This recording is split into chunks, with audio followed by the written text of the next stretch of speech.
Progressive presents Adjusting to the Suburbs. It never dawned on me how much walking I used to do until I bought a house in the suburbs. Like when I'd say, I'm going for coffee, of course I was walking, but now it's like 3 miles and no latte's worth that. I find myself inviting people on walks with me like it's a scheduled activity. This morning, my neighbor asked me what I'm doing, and I actually said, I'm going for a walk with Nancy. Anyway, when you save with Progressive by bundling your home and auto, that's the easy part of adjusting to the suburbs. Progressive Casualty Insurance Company. Coverage provided and serviced by affiliates and third-party insurers. Hey, it's Mistress Carrie, reporting for duty from MCHQ for the last episode of the year, episode 82 of the Mistress Carrie podcast. This episode of the podcast is sponsored by Digital Federal Credit Union, better known as DCU. And since their beginnings as a credit union for the employees of Digital Equipment Corporation back in 1979, DCU has never lost sight of its roots of being a not-for-profit financial cooperative owned by and operated by and for their members. And a lot of things can change in 40 years, but some things remain constant, like DCU's unwavering commitment to provide exceptional service and to make a positive impact in the communities where their members live and work. No matter what their members' unique goals are, they're committed to helping them the only way they know how, the DCU way. And that consists of 3 simple philosophies that guide each and every DCU team member. People come first, do the right thing, and make a difference. And giving back is central to what they do. And I know this because DCU and I have been working together for close to 2 decades. I've seen their commitment, I've seen what they can do, and I'm so happy to have them as a sponsor of the Mistress Carrie podcast. Well, as the year winds down, it has been an unbelievable first full calendar year of the Mistress Carrie podcast. New episodes come out every Wednesday, and we haven't missed a week since we launched, which means this week we are 82 weeks in a row. And what a way to finish up the year with a guy that I have known for a really long time, and boring is not even in the dictionary when it comes to trying to describe him. I'm talking about the one and only Zakk Wylde. Zakk is a legendary guitar player who has played with Ozzy, jumped up on stage with the Allman Brothers, made appearances on American Idol, was in the film Rockstar as the guitar player for the fictitious band Steel Dragon. He released an album with Pride and Glory, a couple of solo albums, and is, of course, the lead singer and lead guitar player for the Black Label Society. And in his copious amounts of free time is in a Black Sabbath cover band called Zakk Sabbath. Recently, Black Label Society wrapped up a leg of a North American tour, and they just released a new album called Doom Crew Incorporated. And I had a chance to catch up with Zakk Wylde while he was home, sitting in his kitchen, and of course he had a cup of coffee in his hand. Zakk is one of my favorite people to interview, and he is one of the best guitar players in the game. And he's always good for a laugh. So allow me to introduce you to Zakk Wylde.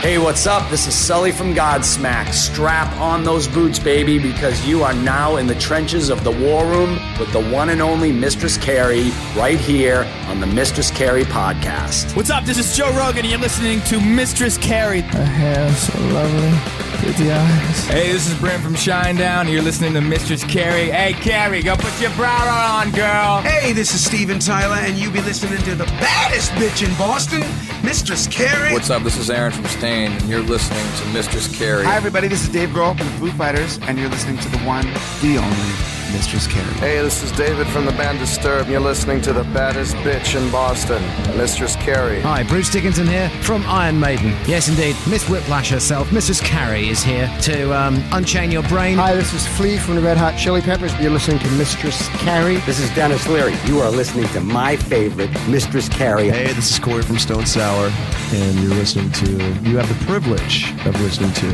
Mistress Carrie. Oh, God. Oh, yeah. Oh my God, it's the one and only Zakk Wylde. That's what I tell Barbara Ann all the time. She's standing right over there. She knows it. How are you? It's so good to see you. Yes, I'm just pounding some Valhalla Java, and I'm just doing my hang. I knew you were going to be having coffee, so I'm having mine with you. Cheers, Dom. There you go. Cheers. I was a little rough because I was smiling with a black tooth grin last night. Oh, yes. So, For some time over there, yes.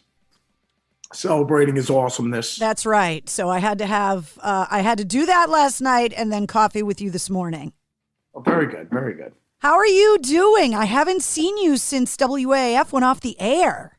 Wow. Oh, we're doing great. We got the new record out, the Doom Crew Inc. out. We we rolled for, 44 shows in 59 days or whatever with the Obituary gang and the Prong gang. So that was awesome. All great people. So it was a great time for sure. So we're back now, getting ready for Christmas. How after all that time, how was it for you being able to reconnect with your fans? Because your relationship with the Black Label fan base is a different kind of relationship than I think most artists have.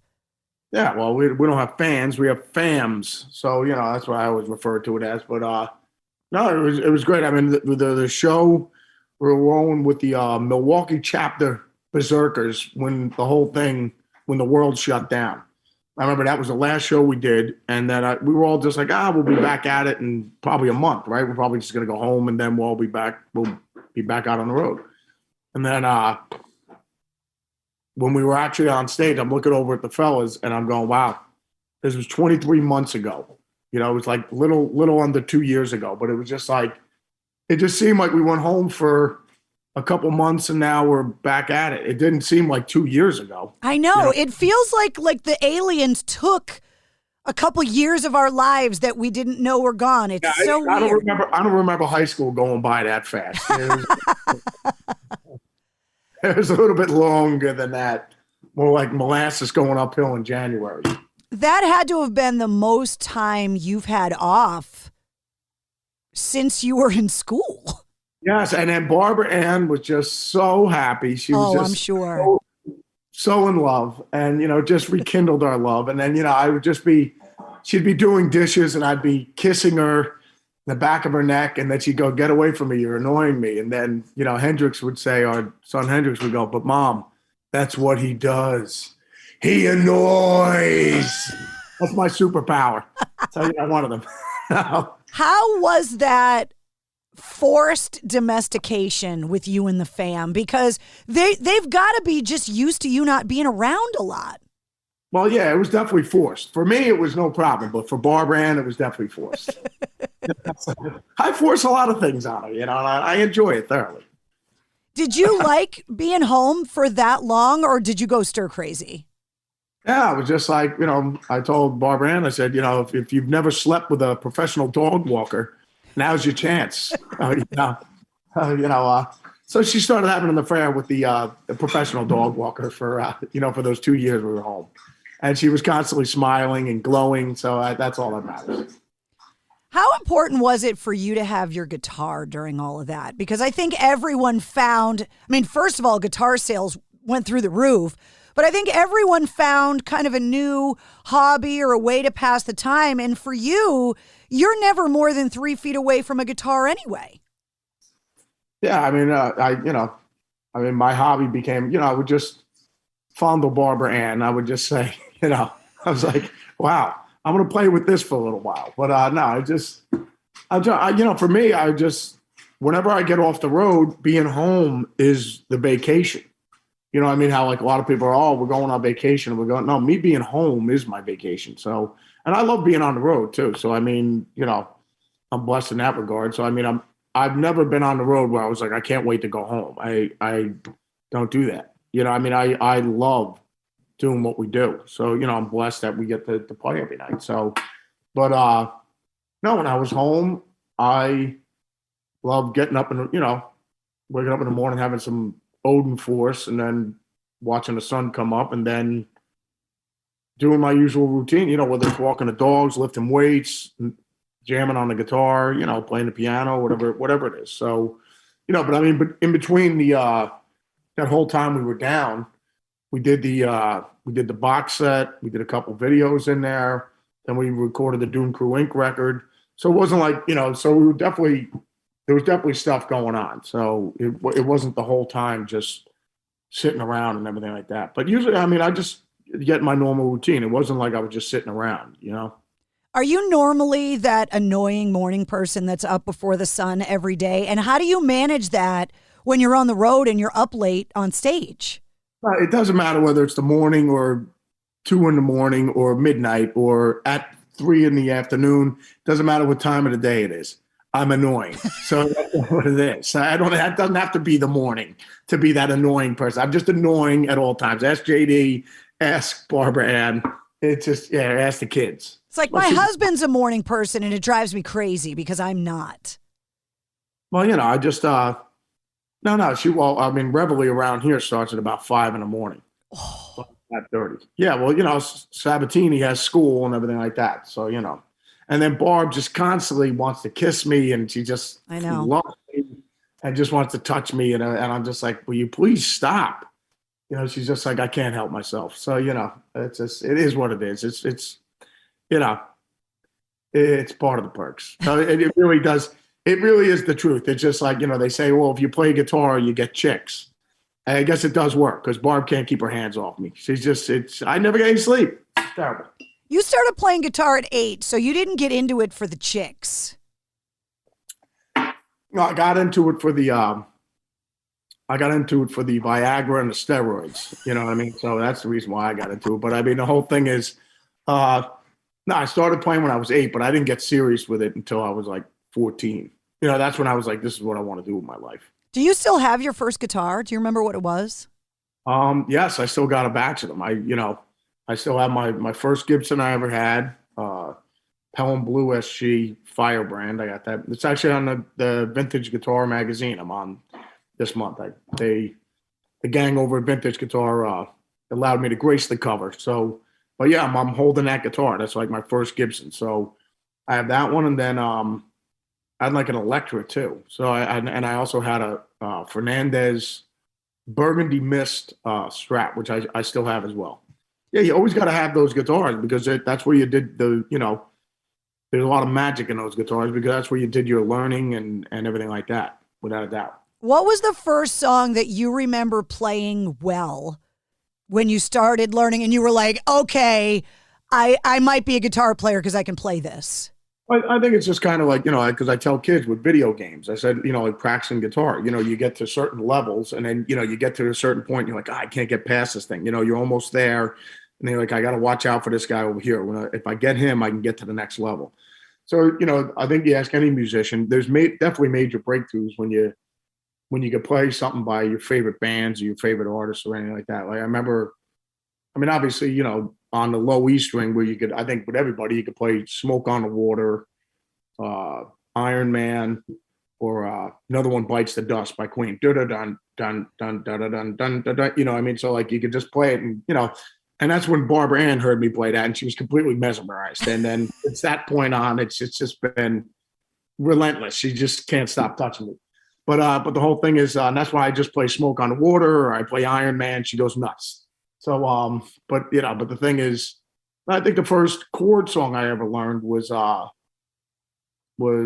Tangerine by Zeppelin, and like to play with the record. And then I remember when I could actually play the lick from Back in Black. That was like a major breakthrough. Like to actually play it with the record and have to physically be able to do it. Those were major breakthroughs. But, what was the music that was the soundtrack of your childhood? What was the music that you were gifted from? So I have a theory that you get gifted music by your parents, older siblings, the cool uncle. That's the soundtrack to your childhood. And then there's a song, an artist, an album that there's that line in the sand where you go, okay, now this is my music. This isn't something that was gifted to me. This was mine. So what was that music for you? Early Lady Gaga, Justin Bieber, stuff like that. But just the early stuff before they, everybody says they sold out, but which I don't think they sold out. I think it's still great, but I just, the early stuff was different.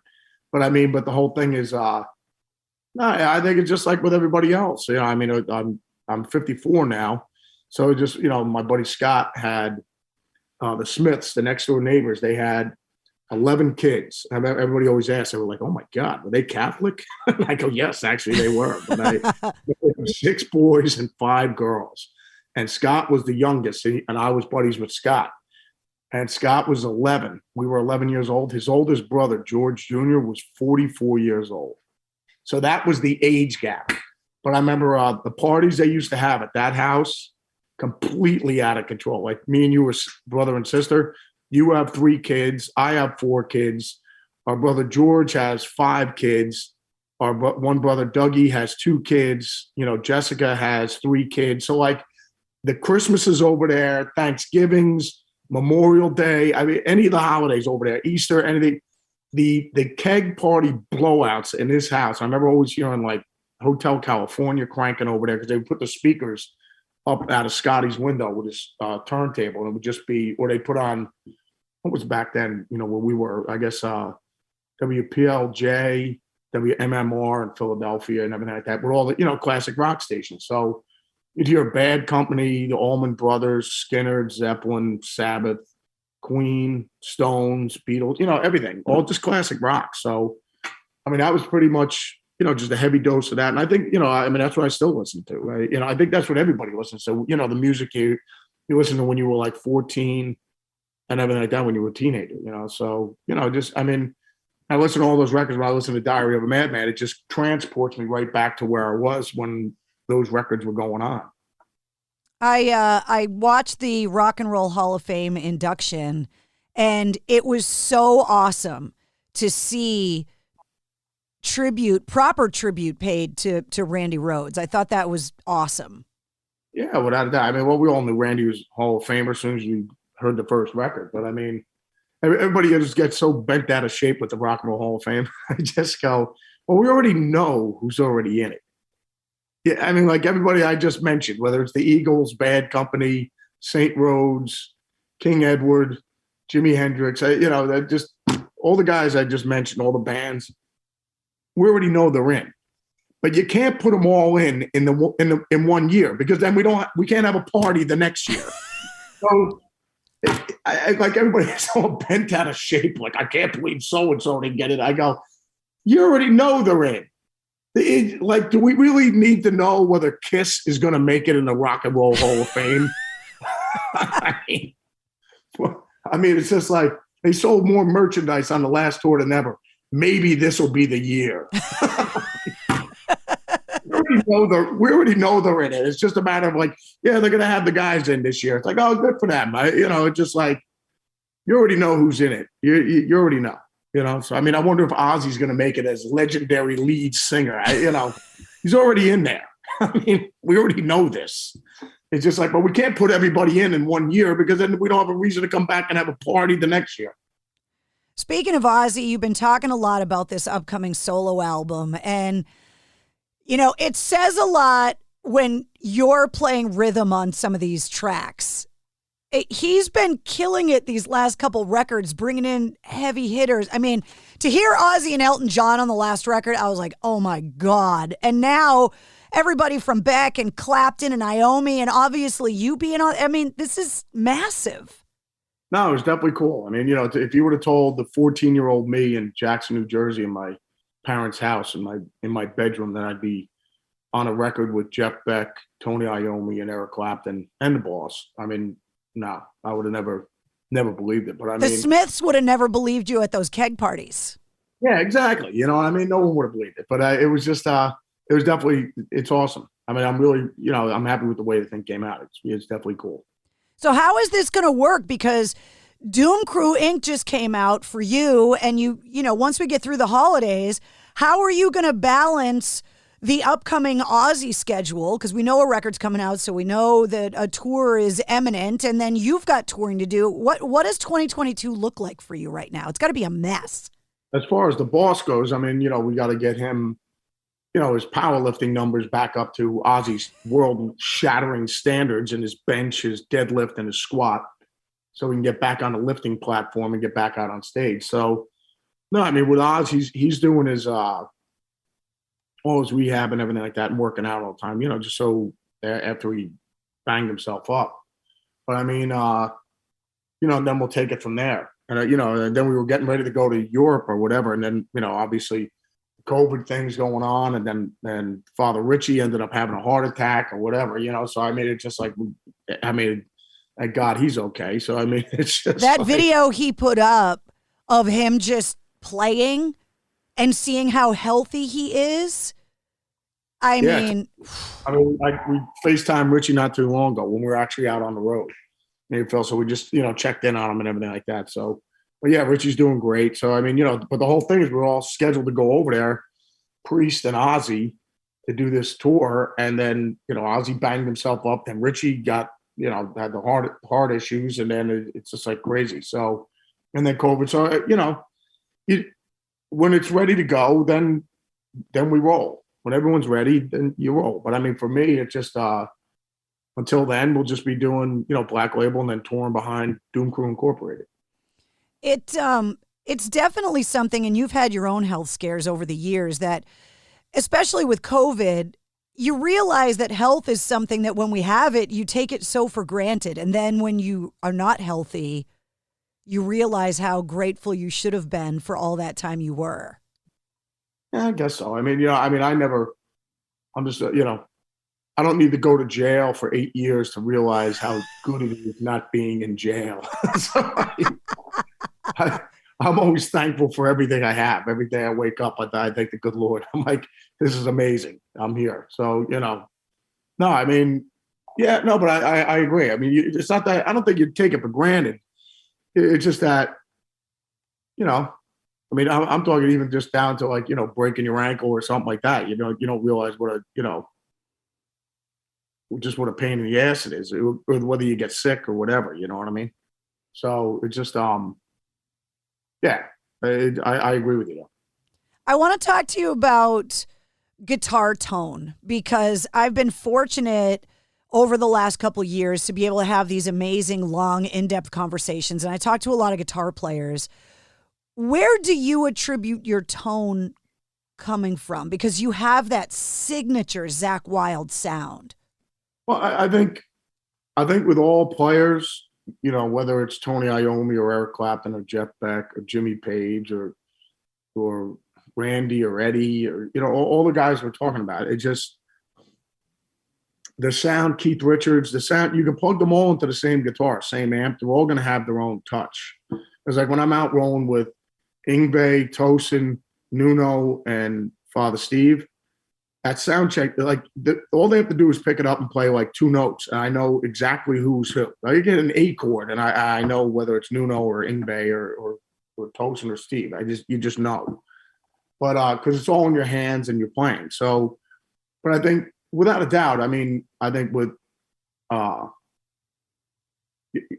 great players, you put them on anything, they'll be fine. But definitely certain things attribute to your tone. To the ingredients in the soup. Whether it's a guitar, whether you're playing a guitar with humbuckers or single coil pickups, it's going to be a different tone.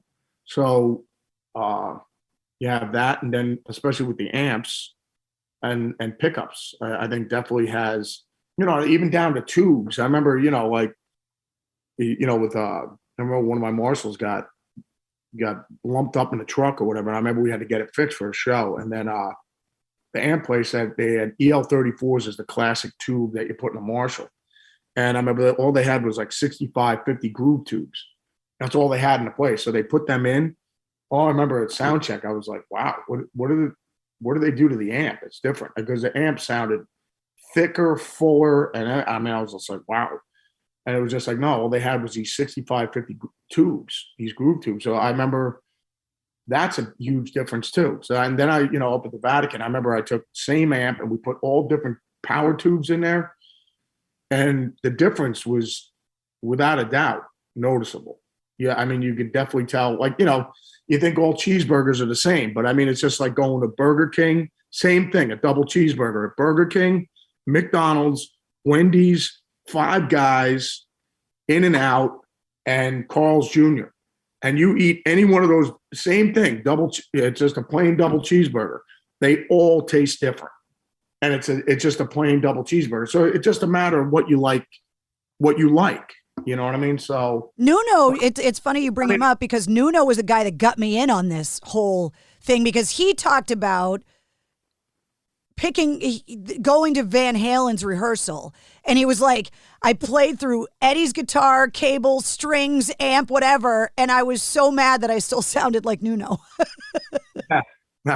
I mean, me and Nuno talked about that. I have a theory that Ed was just definitely punking people too, because he would go, turn the distortion off when Nuno picks up the guitar, turn the gain off the amp. So, you know what I mean? He goes, here, play for it.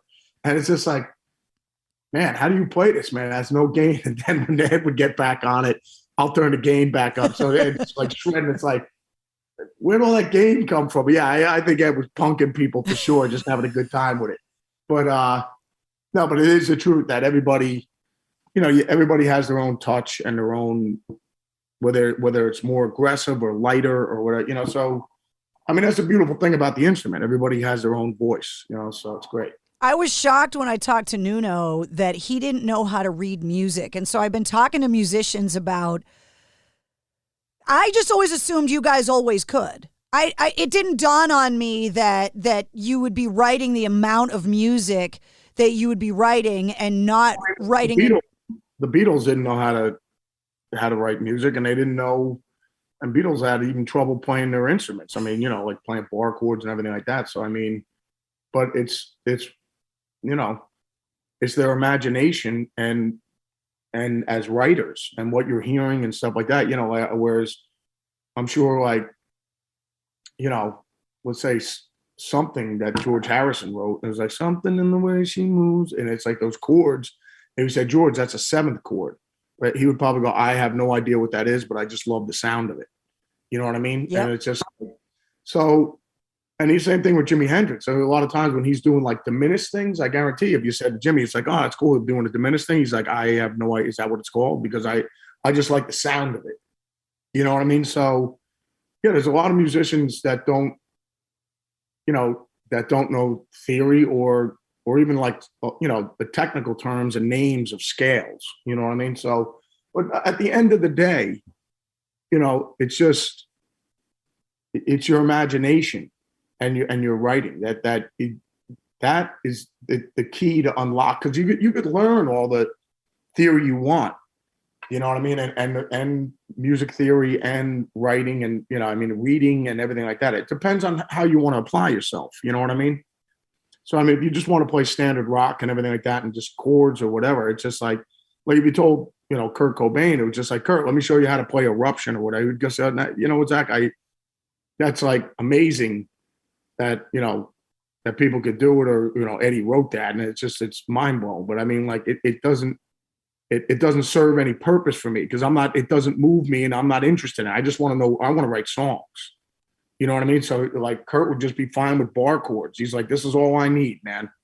You know, just give me some bar chords and I'm going to write melodies over this stuff. That's all for what I want to achieve. This is all I need. Can you give me an example of something maybe off the new record? Because I've watched you warm up, play. Can you talk to me about where a riff idea comes from, and then how it ends up being the riff in the song?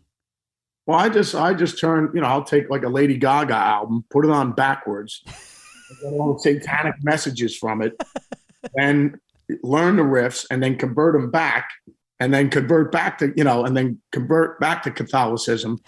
And then it's quite the process, but that's how you come up with a lot of these riffs.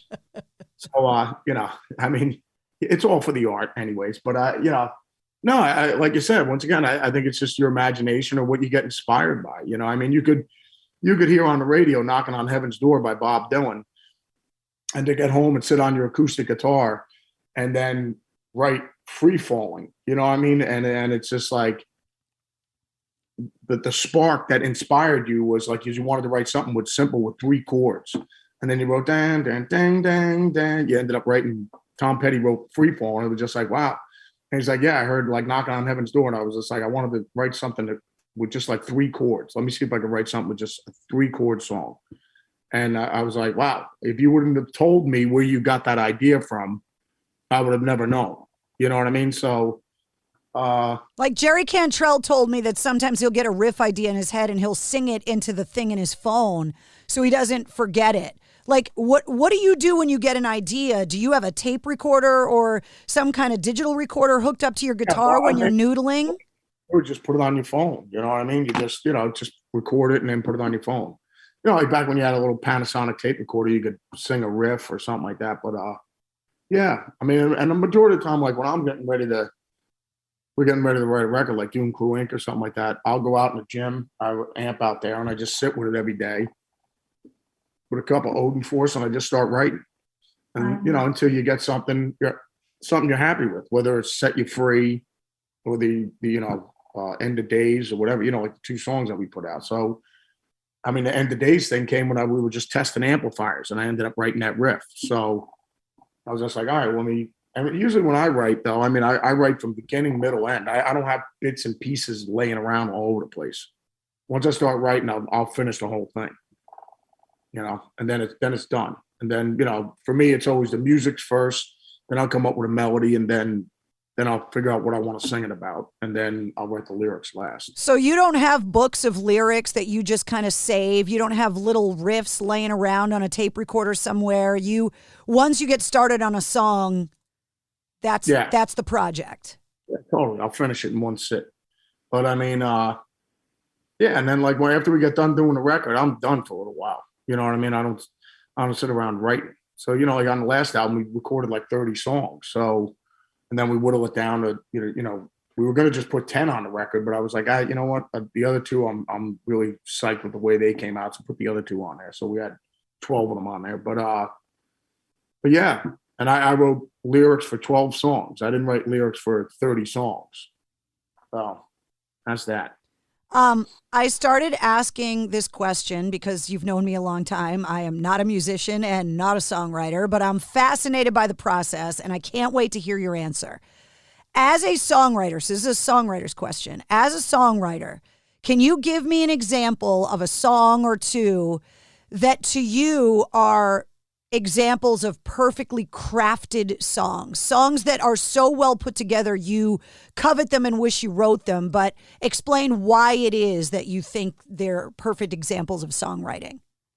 I don't know. I mean, there's different processes of that. I mean, like you also have the simplicity of something like Knocking on Heaven's Door, where it's three chords. All Along the Watchtower is 3 chords. Repetitive chords, and it sounds great. You know what I mean? Then you have certain songs. I mean, Wild Horses is amazing. Heart of Gold by Neil Young, and then but then Smoke on the Water. Just the simplicity of it. It's just a riff, and then and that's that. But then I love Mahavishnu Orchestra and all the fusion stuff as well. So there's an art to that as well. So I mean, it's just I don't know. I mean, it's just like songs. It's not like bench pressing or anything like that, where you have a clear-cut winner. I mean, it's just like Father Stevie, he said it best. He goes, Zakk, there is no such thing as best. It's what's your favorite. It's like saying, what's your favorite Black Sabbath album? Or what's your favorite Led Zeppelin album? It's like kind of like, it's not what's the best Led Zeppelin record. If you're going to say that, well, then I guess it would be Led Zeppelin 4 because it sold the most or whatever. But I mean, and the production and everything like that. So, I mean, but it's like, what album moves you? I mean, somebody might say, to me, Presence is the best album. I just love it because it's a Dark Horse album, and I just love that record. And I have great memories attached to that record. So somebody might say that, just maybe ask 10 people and say, what's your favorite Ozzy Sabbath record? I guarantee we'll get all different answers. You know what I mean? So it's not what's the best. It's what's your favorite. That's how we signed off WAF, by the way. The last song we ever played was Black Sabbath, Black Sabbath. We wanted to inject as much Satan into those airwaves as we could. Frightening. That's just frightening. So, I'm gonna have to go say a couple prayers right now. Zakk, it was so good to see you. Thanks for hanging out. We finished our coffee. Yes. It was good to see you. Barbara Ann didn't yell at me. It's very good. Great seeing you, doll. I'll see you soon. Take it easy. Bye. There he is, the one and only Zakk Wylde. Black Label Society picks up their touring in May with an appearance at the Welcome to Rockville Festival in Daytona. And if you want more details on Zakk and Black Label Society, all of the links are in the show notes of this podcast. You'll also find all of my links as well and the link to the corresponding playlist. There's a playlist for every episode of the Mistress Carrie podcast, and it is filled with Black Label Society music, Aussie music, and songs from all of the artists that we talked about in this interview. And if you liked what you heard, don't forget to hit follow and subscribe to the Mistress Carrie podcast. New full-length episodes come out every Wednesday, and every weekday you get the sit rep. All of your rock news, music headlines, and industry info in less than 5 minutes. Plus, you never know when a bonus episode is coming out. We had a lot of those this year. And if you head to MistressCarrie.com, you can check out the online store. It's filled with awesome Mistress Carrie merch like t-shirts, hoodies, beanies, beer koozies, pint glasses, and the all-important coffee mug. Join me every Tuesday night live on my Facebook page at 8:30 Eastern for Cocktails in the War Room. The Mistress Carrie podcast, a proud member of the Pantheon Podcast Network. Progressive presents Adjusting to the Suburbs. I never thought about space in my cramped apartment, but in this house, all I see is empty space. The sofa and ottoman look like tiny islands in a sea of hardwood floors. I could get 2 ottomans in the living room, but then I'd need another sofa. I could tell people I'm into minimalism. Anyway, when you save with Progressive by bundling your home and auto, that's the easy part of adjusting to the suburbs. Progressive Casualty Insurance Company coverage provided in service by affiliates and third-party insurers.